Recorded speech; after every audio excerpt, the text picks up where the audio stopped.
Ова се само дел од аматерските видеа од километарски колони со камиони на граничните премини за влез и излез од Македонија. Транспортерите се жалат дека чекаат од 12 па и до 24 часа, зашто како што велат во државава ништо не функционира. Во знак на револт поради глувиот однос од власта, професионалните возачи кон крајот на месецов ќе блокираат патишта, зашто никој од надлежните досега немал слух да ги реши проблемите на царинските терминали. Во Македонија по сите гранични премини имаме застарен систем. Премногу застарен систем кој што се доаѓа секојдневно до некои си проблеми, до расипување, до прекини. Гледаме дека се уште има огромни колони. Како што е на Табановце, Деве Баер, па и толку не е, али Блатце, Богородица, тоа е катастрофа.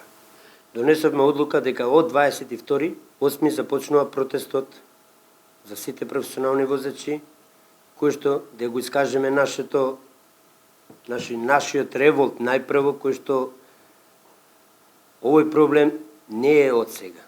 Проблемот е веќе со децении. За застоите на граничните премини синдикатот реагира веќе подолг период, но барем досега немаат никаков одговор од Министерството за транспорт и врски до кој испратиле и писмен допис. Испратиме повторно 2 барања до Министерството за транспорт и врски.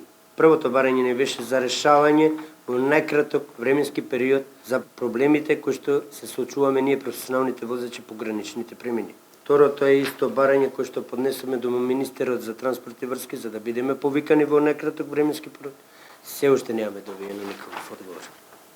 И додека властите смируваат дека се било под контрола, возачите се приморани да чекаат со часови на граница. Превозниците реагираат дека немаат никаква корист од иницијативата Отворен Балкан, подпишана меѓу Македонија, Србија и Албанија, која беше најавена како една економија без граници, односно 100% слободна трговија. Наспроти реакциите од граѓаните и превозниците дека Отворен Балкан се повеќе ги затвора границите, од власта уверуваа дека иницијативата ќе придонесе за побрз проток на стоки и патници, но тоа не значи дека ќе има и безграничен систем. Според владата, гужвите биле поради годишните одмори, но се правеле максимални напори за обезбедување непречен проток.